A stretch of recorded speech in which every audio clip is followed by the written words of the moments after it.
record. Okey, kita lihat bahagian B.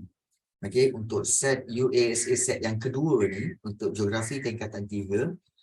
Okey, bahagian B 40 markah, jawab semua soalan. Okey. Okey, berkaitan jumlah ekspor barang elektronik. Baik, so kalau kamu lihat daripada tahun 2013 hingga 2018 di negara X. Baik. Berdasarkan jadual 1, lukiskan graf garisan mudah. Okey, tengok. Okey, senang dapat markah penuh, ya.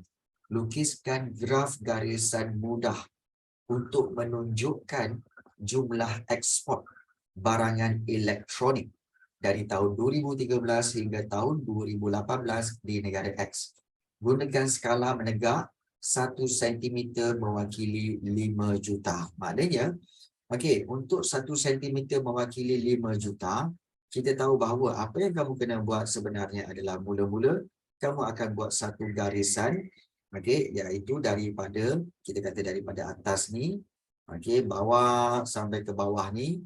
Kemudian kamu buat garisan satu lagi iaitu begini.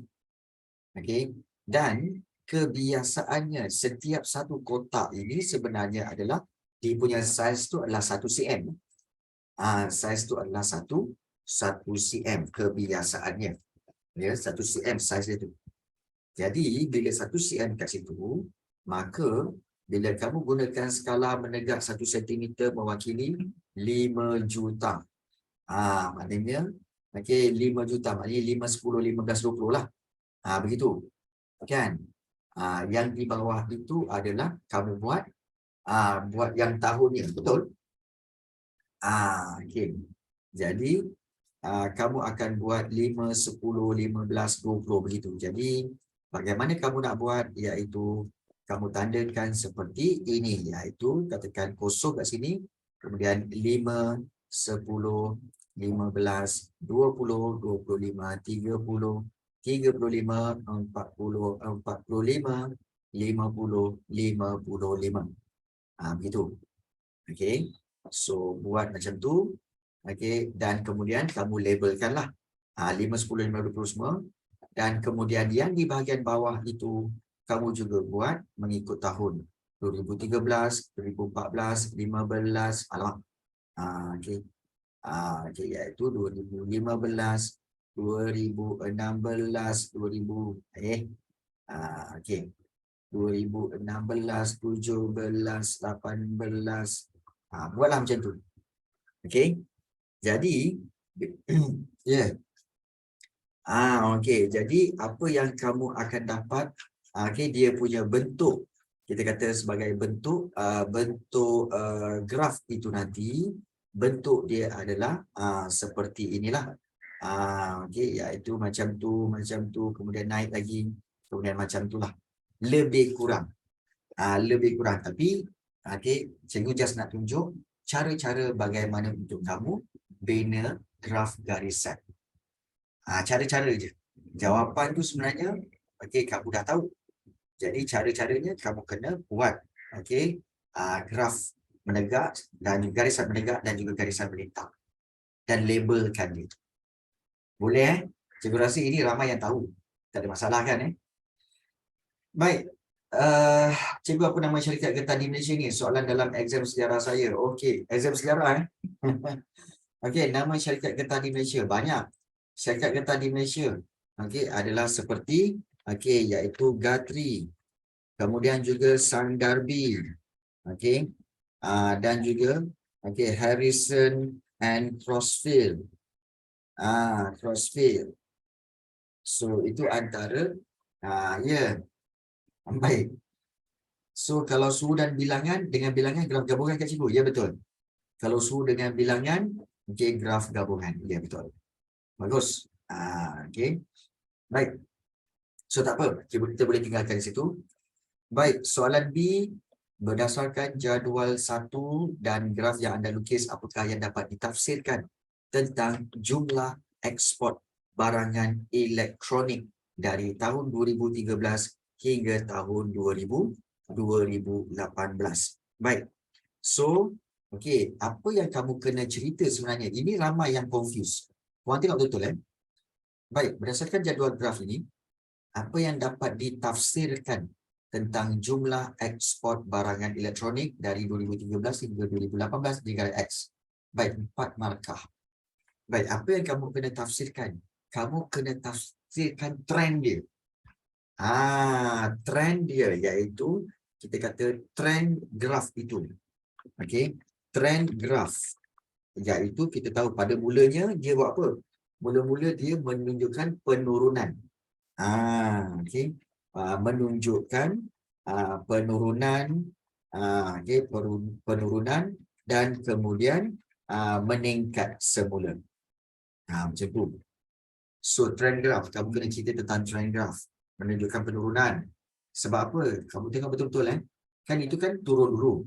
Kemudian menunjukkan peningkatan semula. So explain tu dulu. Explain tu dulu itu dia secara keseluruhan. Turun, naik. Kalau dia naik, turunlah. Dalam graf ini dia turun dulu baru naik. So explain tentang trend graph, menunjukkan penurunan dan kemudian meningkat semula. Itu satu. Kemudian kamu boleh mentionkan juga seterusnya iaitu apa?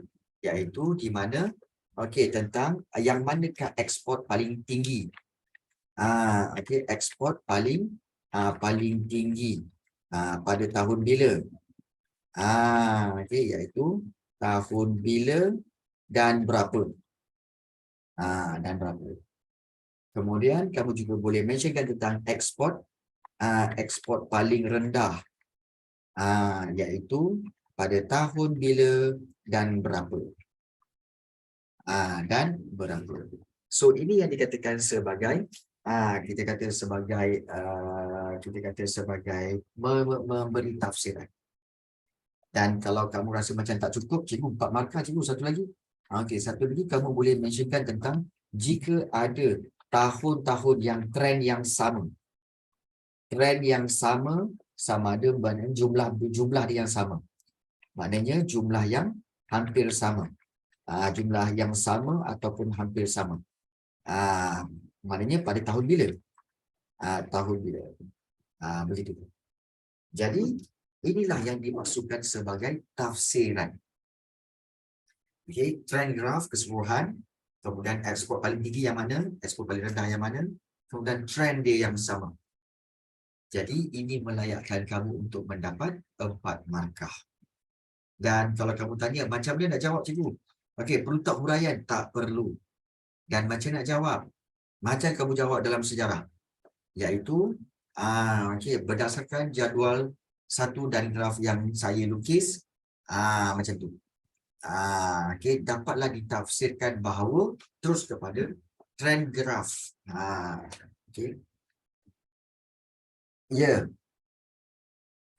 Dan terendah juga. Boleh. Mentionkan juga. Boleh mentionkan kedua-dua syarikat tu. Boleh. Cikgu boleh ke guna penanda wacana? Boleh. Boleh guna penanda wacana. Ya, boleh guna. Maknanya selepas macam meningkat semula, ekspor paling tinggi lah apa semua, dan kemudian kamu seterusnya. Macam tu. Graf di atas menunjukkan tajuk. Graf di atas menunjukkan tajuk. Tak. Kalau kamu buat ayat macam graf di atas menunjukkan tentang trend ekspor barangan elektronik dan ini semua kan, itu belum dapat 1 markah lagi sebab itu bukan tafsiran. Tafsiran merujuk kepada trend graf, kemudian apa yang paling tinggi, apa yang paling rendah, trend yang sama, itu baru dikatakan tafsiran. So kamu kena benar-benar jelas tentang perkara ini. Boleh baik. Jadi cikgu rasa sebenarnya semua pelajar tahu bagaimana untuk membina ayat jawapan seperti mana yang cikgu ajar dalam sejarah. Gunakan yang itu. Baik. Kemudian kita pergi pada soalan yang C.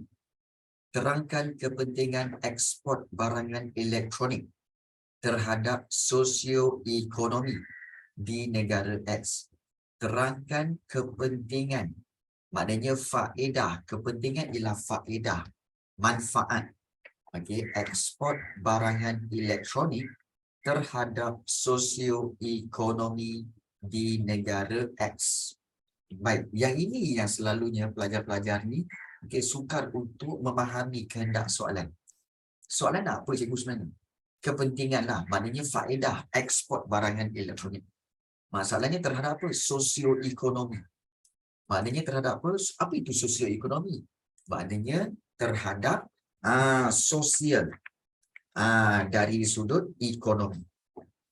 Sosial akibat kegiatan ekonomi. Senang kita kata sebagai senang nak faham, kita buat macam ni lah. Mengeratkan hubungan, bukan. Okey. Sosial ekonomi ni maknanya sosial dari sudut kegiatan ekonomi. Kalau mengeratkan hubungan tu sosial saja. Jadi sosioekonomi, sosial akibat kegiatan ekonomi. Jadi antara contoh iaitu kepentingan ekspor ini kepada sosioekonomi, iaitu yang pertama sekali, sebelum tu tengok berapa markah yang diperuntukkan. Markah yang diperuntukkan adalah 4 markah. So kena berikan 4 isi. 4 markah, 4 isi ya. Baik. Jadi bila kamu nak berikan markah tu, nak berikan fakta tu, pertama sekali kita tahu dengan cara itu apa? Dengan cara kepentingan ekspor barangan elektronik ni telah menyebabkan apa? Membuka peluang pekerjaan. Bila membuka peluang pekerjaan kat sini, kita tahu bahawa macam mana boleh membuka peluang pekerjaan cikgu? Sebab apabila peningkatan perindustrian, peningkatan kegiatan industri, kegiatan industri elektronik, elektronik, peningkatan kegiatan industri elektronik, menyebabkan kita kata menyebabkan kita kata sebagai banyak kilang dibuka. Banyak kilang dibuka dan ini akan menyebabkan kepada banyak peluang pekerjaan. Pekerjaan ditawarkan. So macam tu. Membuka peluang pekerjaan. Itu dari sudut sosial, masyarakat. Masyarakat berkaitan kegiatan ekonomi. Baik, dan satu lagi kita boleh ambil iaitu berkaitan dengan apa? Iaitu meningkatkan kemudahan infrastruktur. Macam mana boleh pentingnya kemudahan ekspor barangan elektronik ni meningkatkan kemudahan infrastruktur cikgu? Baik, kita tahu bahawa apabila pembukaan banyak kilang, kita tahu bahawa bila banyak kilang dibuka, maka kerajaan akan apa? Kerajaan akan iaitu menyediakan. Kita kata siapa yang menyediakan? Kerajaan. Kerajaan akan menyediakan kemudahan infrastruktur yang lengkap. Infrastruktur yang lengkap. Yang lengkap. Untuk apa? Untuk memudahkan urusan perdagangan. Jadi kita kata sebagai memudahkan kita kata memudahkan proses perdagangan ataupun memudahkan proses perindustrian sebenarnya, perdagangan. Jadi ini menyebabkan kita kata sebagai apa? Iaitu ini boleh menyebabkan penduduk juga dapat menikmati kemudahan itu, kemudahan infrastruktur itu. Jadi yang lengkap. Kerajaan menjadikan kemudahan infrastruktur yang lengkap seperti apa? Kalau kamu tak tahu, seperti jalan raya, kemudian telekomunikasi. Jadi itu sebenarnya. Baik. Cikgu kenapa form 4? Huraian sama tak apa ke? Huraian sama tak, huraian kena lain. Baik. Okey, tukar sosial budaya sama tak betul. Okey. Cikgu, baik. Cikgu budak sebelah tanya saya tanya infrastruktur tu apa? Okey. Ini sama. Kemudahan infrastruktur bermaksud kemudahan yang disediakan oleh kerajaan dari sudut binaan. Dari sudut binaan dan kelengkapan. Contohnya apa? Jalan raya, landasan kereta api, elektrik, ya, elektrik. Kemudian bekalan air. Okey. Bekalan air, bekalan elektrik, tiang-tiang telefon, pencawang-pencawang telekomunikasi. Itu kemudahan infrastruktur. Iaitu kemudahan yang dibina dan semua orang boleh guna untuk kemudahan semua orang. Itu kemudahan infrastruktur. Jambatan, jalan raya. Okay. So itu infrastruktur. Satu lagi kemudahan yang orang confuse iaitu contohnya, cikgu kalau balai raya, balai polis, klinik, kemudian juga sekolah, itu kemudahan infrastruktur ke? Bukan. Kalau klinik, sekolah, kemudian balai polis, itu semua kemudahan sosial. Kemudahan sosial. Sebab ianya menyediakan, dia bukan menyediakan. Kamu tak boleh guna balai polis. Kamu tak boleh guna klinik. Tapi kamu boleh dapatkan rawatan di klinik. Kamu boleh dapatkan, kita kata memohon untuk apa? Untuk mendapatkan keselamatan daripada balai polis. Kamu boleh dapat pendidikan daripada sekolah. Jadi itu dipanggil kemudahan sosial. Bukan balai polis pun menjadikan tempat untuk pegawai ke? Memanglah. Tapi penduduk kat situ semua pegawai ke? Pegawai 2-3 orang je lah yang boleh yang duduk kat situ. Kan? Orang lain semuanya tak duduk kat balai. Kan? Ya, betul. Jadi, kalau macam jalan raya, kalau macam jambatan, semua orang guna. Tapi kalau macam balai polis, klinik, sekolah, bukan semua orang guna. Sekolah, kamu yang guna, mak bapak kamu guna. Tak. Ya, takkanlah mak bapak kamu dah tua dari sekolah. Satu. Kemudian, kalau katakan klinik, hanya orang yang sakitlah yang pergi. Kalau tak sakit pun nak pergi. Betul? Macam tu. Kemudahan sosial. Dan nasiblah korang dapat belajar geografi dengan cikgu Rafi, memang masuk air lah jawabnya. Okey, baik. Jangan marah kita belajar-belajar juga. Tapi kadang-kadang kita bergurau. Okey. Baik, kita teruskan dengan soalan seterusnya. Soalan 2 ni. Okey. So, ini dia. Kanopi. Profil hutan. Berdasarkan Raja 2. Ya, betul. Bagus, Aman. Okey. Baik, menunjukkan profil hutan yang terdapat di Malaysia. Baik, kanopi. Lapisan kanopi, kemudian juga lapisan tengah dan juga lapisan pokok renek. Apakah jenis hutan ini? Ini mudah saja. Kalau lapisan pokok renek, ada lapisan tengah dan kanopi. Ini, iaitu hutan apa ni? Siapa tahu? Ini adalah hutan monsun tropika. Ya, ini adalah hutan paya. Paya air tawar. Paya air tawar. Mungkin kamu akan bertanya, cikgu, apa yang menunjukkan dia hutan paya air tawar? Sebab dia ada lapisan pokok renek kat sini. Ini paya air tawar. Kalau paya air masin, dekat tepi ni banyak ada air laut. Dia tepi laut. Dan juga ada pokok bakau. So itu hutan paya air masin. Ini hutan paya air tawar. Itu perbezaan dia. Baik.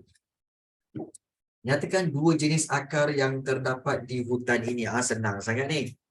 Iaitu Kalau pokok kanopi ni, kalau korang tengok, tengok kalau ada pokok kau, betul Kobra. Kalau pokok kanopi ni, dia ada akar apa? Dia ada akar yang besar-besar tu. Yang bawah pokok tu ada besar akar tu kan. Bukan serabut, iaitu akar banir. Akar banir. Itu di hutan kanopi tu, di pokok kanopi. Kemudian kalau di lapisan pokok-pokok renik ni, okay, tak kan? Okey, kamu tahu tak hutan hujan tropika, okey, ada lapisan kanopi tak? Ada kan? Hutan hujan tropika kan ada lapisan kanopi juga kan? So maknanya dia ada pokok besar-besar. So pokok besar-besar tu ada akar banir. Sama. Ada akar banir juga. Ya. Akar jangkang bolehkah digunakan di sini? Ya, iaitu okey, boleh juga gunakan akar jangkang. Ya, ada juga akar jangkang kat sini. Okey. Ya, jadi kita boleh tulis kat sini ada 2 jenis akar yang terdapat di hutan tersebut. Okey. Hutan paya air tawar dan juga akar banir dan juga akar jangkang. Ada berapa jenis akar? Sebenarnya kalau kita belajar, okey, sebenarnya dia ada 2, sebenarnya banyak, akar serabut, akar banir, akar jangkang. Tetapi yang selalu dimentionkan dalam geografi adalah akar banir dan akar jangkang. Okey. Akar banir dan akar jangkang. Ya, jangkang pokok bakau dan ada juga pokok-pokok lain di sini seperti pokok mengkuang dan juga pokok-pokok lain yang juga ada sebahagiannya ada yang akar jangkang sikit lah. Tapi tak banyak. Sikit lah, tak banyak. Ya. Jadi selalunya dalam geografi dimentionkan akar banir dan akar jangkang sahaja. Ya. Baik. Kemudian kita lihat apakah fungsi jenis akar yang terdapat, okey, iaitu di di 2B ini. Apakah fungsi dia? Okey, fungsi dia kita tahu bahawa kalau untuk akar banir, apa fungsi dia? Okey. Akar banir berfungsi untuk berfungsi untuk menyokong. Untuk menyokong pokok. Dan dan kita kata menguatkan struktur pokok. Menguatkan struktur batang pokok. Batang pokok. Titik. 2 markah kan, satu lagi. Manakala akar jangkang kedua-dua akar tu mempunyai fungsi yang sama. Kenapa 2? Sebab 2 markah. Kenapa 2? Sebab 2 markah. Ya, betul. Okey, mempunyai akar fungsi yang sama. Tadi tu dah 2 markah. Mana? Menyokong pokok dan menguatkan struktur batang pokok. Itu baru cerita akar banir, belum cerita akar jangkang. Itu baru cerita akar banir, belum cerita akar jangkang. Okey. Kalau kamu kata macam cikgu, dua-dua ni ada fungsi yang sama. Ya, betul, fungsi yang sama. Tetapi kamu kena olah ayat itu menjadi sedikit berbeza. Sedikit berbeza. Iaitu manakala akar jangkang berfungsi bagi menahan pokok daripada mudah tumbang di kawasan yang menakung air. Nampak tak? Memang kalau kita lihat, cikgu macam sama, kedua-dua menyokong pokok. Ya, betul. Tapi kita olah ayat tu supaya satu tu untuk kuatkan struktur batang. Satu lagi untuk supaya tahan pokok tu daripada ditumbang. Kalau jangkang menyerap oksigen ketika bukan. Kalau yang itu akar ceracak. Akar ceracak tu yang menyerap oksigen. Jenis akar di 2B. So satu akar. Baik, terpulang kepada kamu. Tetapi bagi cikgu, untuk kita play safe, kita akan buat seperti ini. Supaya nampak 2 ayat tu lah. Okey. Kalau jangkang untuk memang menahan pokok daripada mudah tumbang di kawasan yang menakung air. Apa beza bani dengan jangkang? Jangkang tu di kawasan yang ada air. Kalau yang bani tu di kawasan yang tak ada air. Itu beza dia. Kan? Jadi itu perbezaannya. So, itu cara. Baik. Kemudian, soalan yang kita lihat di sini iaitu jelaskan ciri-ciri hutan tersebut. Baik. Ciri-ciri hutan tersebut, kita tengok, okey, berapa peruntukan 4 markah. Bila 4 markah, okey, ciri-ciri hutan ini, kamu kena mentionkan tentang berkaitan apa? Berkaitan dengan habitat dia. Okey. So, ciri-ciri hutan ya. Okey. Kamu kena, macam mana mula ayat? Okey, kamu kena buat dengan ciri-ciri hutan itu. 4 markah ni, okey, berapa kita nak bagi cikgu? Okey. Ini kamu boleh mentionkan sama ada kamu boleh bagi terus 4 fakta ataupun juga 2 fakta, 2 huraian. Boleh, tak ada masalah. Tak ada masalah. Baik. Kamu tahu itu adalah hutan paya air tawar, maka kamu mentionkan iaitu ciri-ciri. Ciri-ciri hutan paya air tawar. Okey, adalah. Okey. Okey, kita tahu bahawa hutan ini terletak di kawasan bersaliran buruk. Bersaliran buruk. Okey, yang ditenggelami air. Air apa? Air sungai ataupun air tasik, air sungai dan tasik gitu. So di sini kita dah dapat satu markah. Okey. Bentuk muka bumi tanah pamah ya. Tak. Jangan cerita pasal bentuk muka bumi tanah pamah sebab tanah pamah ni, hutan paya air tawar ni, dia bukan tanah pamah, dia sedikit berbukit. Dia sedikitlah berbukit. Tetapi kawasan itu ditenggelami air. Okey. Kemudian juga kita boleh ceritakan tentang jenis pokok. Jenis pokok yang terdapat di kawasan ini. Okey, ini adalah seperti mengkuang. Berikan beberapa contoh. Mengkuang, okey, dan juga pokok kempas. Cikgu tahu memang kamu takkan ingat nama-nama pokok. So berikan hanya mungkin minimum 2 lah. Okey, cikgu, hutan paya air masin ni berlumpur ke? Ya, betul berlumpur. Tapi ingat, ini yang kita cerita hutan paya air tawar, bukan paya air masin. Okey. Baik. Apa nama pokok yang macam kelapa tu? Apa? Pokok pinang. Ke pokok apa? Okey. Kemudian, jenis pokok yang terdapat di kawasan ini, adalah seperti mengkuang dan pokok kempas. Baik. Kemudian seterusnya, kita boleh cerita iaitu ciri-ciri pokok yang ada di situ. Baik. Pokok di hutan ini. Ini berkayu keras. Berkayu keras, dan batangnya lurus. Dan besar.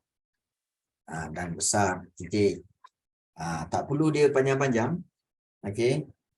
Dan kemudian kamu boleh mentionkan, kamu tengok tadi kan, adanya pokok renek kat sini kan. Pun boleh juga. Kalau kamu sebenarnya nak mentionkan, cikgu, boleh tak kalau ambil maklumat ini dan jadikannya ayat dalam jawapan tadi? Boleh sebenarnya. Boleh mention akal lagi ke? Boleh. Contohnya, kamu boleh juga mentionkan seperti iaitu hutan ini ataupun betul. Iaitu kita kata bahawa terdapat 3 lapisan. 3 lapisan hutan. Hutan paya air tawar. Ini. Iaitu lapisan kanopi, kemudian juga lapisan tengah, dan lapisan pokok renek, betul? Lapisan pokok renek. Jadi ya, betul. Jadi inilah cara-cara bagaimana. Kalau kamu tahu tak, sebenarnya banyak juga sebenarnya guru-guru yang bagi tahu cikgu sebenarnya kadang-kadang jawapan tu ada di soalan. Tapi pelajar-pelajar ni selalunya dia fikir out of box. Dia tak percaya bahawa itu jawapan. Jadi dia rasa, tak boleh itu, tak boleh. Kena cari yang lain. So, sebenarnya boleh. Sebenarnya itu juga boleh. Jadi take note benda ni tentang bagaimana untuk jawab. Kalau saya pas saja. Ya ke, Mak? Baiklah, Mak. Okey. Baik. So, ini berkaitan dengan jenis hutan. Boleh. Hutan ini juga mempunyai haiwan seperti memerang, kobra, dan sebagainya pun boleh mention kobra. Okey. Baik. Okey. Baik. Untuk soalan seterusnya. Okey. Bukan kau lah, kobra lah. Kan? Okey. Baik. Kita tengok kepada soalan bahagian C. Sebab kita tinggal 15 minit. 12 minit je. Okey. Baik, sebelum itu jangan nak tengok siapa yang ada. Oh, ramai juga. Aina Soha. Okey, baik. Terima kasih. Okey. Ya, tinggal berapa minit je gini. Ada Syazwina. Hai Syazwina. Okey. Baik. Macam baru janji kelas. Okey. Baik. Kita tengok. Okey, iaitu bahagian C. Kita tengok bahagian C. Paling penting untuk menjawab bahagian C ialah memilih soalan yang betul. Okey, memilih soalan yang betul. Sebab selalunya korang ni main bantai je. Jadi, sebelum kamu pilih dua soalan tu, tengok soalan tu betul-betul. Dan berikan rough idea. Contohnya apa tau? Macam ni. Soalan nombor 4A.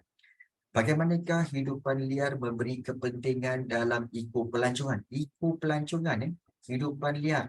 Okey, untuk menarik pelancong datang dan melihat kehidupan liar tersebut. Kemudian juga boleh memperkenalkan habitat hidupan liar tersebut kepada para pelancong. Kemudian membuka peluang pekerjaan dan banyak lagi. Ya, Ali Syafiq, kenapa? Okey, boleh ni, boleh. Macam tu. Dah ada idea tu, okey, boleh ni. Okey, jelaskan. Okey, B. Jelaskan aktiviti yang boleh memberikan pendedahan kepada murid dalam mengekalkan biodiversity. Aktiviti yang boleh memberikan pendedahan kepada murid dalam mengekalkan biodiversity. Pendidikan je lah. Kan? Pendidikan je, kemudian apa lagi ya? Okey, iaitu mungkin membawa mereka untuk rombongan. Aktiviti ingat jelaskan aktiviti yang boleh memberikan pendedahan kepada murid dalam mengekalkan biodiversity, iaitu seperti aktiviti boleh bantu menanam pokok, kemudian juga iaitu kita kata aktiviti memelihara binatang pun boleh juga. Kemudian juga melawat kawasan-kawasan perlindungan hidupan liar pun boleh. So bila kamu idea macam tu, boleh lah ni. Kempen Wihak Tape boleh juga. Boleh lah ni, boleh. Okey, soalan nombor 4. Okey. Terus pergi pada soalan 5A. Terangkan perbezaan sumber boleh baharu dan sumber tidak boleh baharu. Alamak, ini senang je. Okey, boleh. Sumber baharu boleh, sumber tidak boleh baharu pun senang ni. B. Bagaimanakah sumber mineral logam digunakan dalam sektor pembuatan dan perindustrian? Bagaimana sumber mineral logam? Okey, iaitu kamu boleh mentionkan biji timah guna untuk apa? Emas guna untuk apa? Kemudian juga yang lain-lain boleh buat untuk apa? Okey, seperti kuprum boleh buat untuk apa? Okey, kemudian juga yang logam lain seperti apa lagi? Boleh mentionkan yang itu. Okey. So kalau kamu dapat macam biji timah, okey, emas, okey, kemudian juga biji besi, kemudian kamu mentionkan tentang apa yang boleh dibuat dengan logam-logam tu. Boleh ni. Senang. Okey. Bila dah dapat je 4 dengan 5 boleh jawab, terus mula. Jangan tengok lagi soalan 6 7. Jangan. Tahu kenapa? Kerana soalan 6 dengan soalan 7 tu nilainya sama 10 juga. Okey, ini pun 10, ini pun 10, ini pun 10, ini pun 10. Yang korang nak tengok soalan lain tu buat apa? Kalau korang dah boleh jawab dua soalan ini, terus start. Terus start menjawab. Jangan nilai-nilaikan lagi. Sebab kalau kamu katakan, alamak aku bila dah jawab kan, alamak aku lupa lah, patutnya aku jawab 6A lah, 6A lagi senang lah. 6A senang, 6B lagi senang lah. Hello. 6A senang ke, B senang ke, tetap 10 markah, okey? Yang 5 pun tadi kau dah jawab semua pun tetap 10 markah, okey? You see? You see? Jadi dapat je dua soalan tu terus mula. Jangan korang nak nilai-nilai lagi. Sebab nanti takut nanti kalau kamu nilai 6A, uraikan ciri-ciri tumbuhan semula jadi di hutan konifer. Okey, boleh? Jelaskan kepentingan tumbuh-tumbuhan semula jadi di hutan konifer. Boleh? Kan kalau dah banyak pilihan, masa tu aku nak buat. You see? Okay. So, ya. Jadi nampak tak? Buat je dulu. Buat yang realize. Okey, baik. Katakanlah soalan nombor 7 lebih senang. Kamu kata lebih senang. Alamak, soalan nombor 7 ni lagi senang lah. Kalau lagi senang sekalipun, memang lagi senang sekalipun, ada beza markah tak? Antara kamu jawab soalan nombor 7 dengan soalan nombor 5. Ada beza markah? Tak ada. Sama. Ya. Jadi, bila dapat je dua soalan mula-mula tadi tu, dah itu boleh jawab, jawab terus. Jangan tunggu-tunggu. Okay. Beza masa yang diambil. Jadi, okay, jangan nilai-nilaikan lagi. Terus buat. Ya. Dan pastikan kamu pilih jawapan-jawapan ataupun soalan-soalan yang memang kamu confirm boleh jawab. A dengan B. Jangan pilih macam soalan nombor 6. Nombor 6 ni A sajalah aku boleh jawab. B tak boleh jawab. So, jangan pilih yang ini. Jangan. Pilih yang dua-dua boleh jawab. Dan mulakan dengan segera. Ingat, exam kamu dalam masa 2 jam yang sangat pendek. Jadi, terus buat. Jangan tunggu-tunggu. Okey? Baik. Untuk semua soalan-soalan ini, okey, memang sudah ada jawapannya yang mana cikgu telah kongsikan skema jawapan itu dalam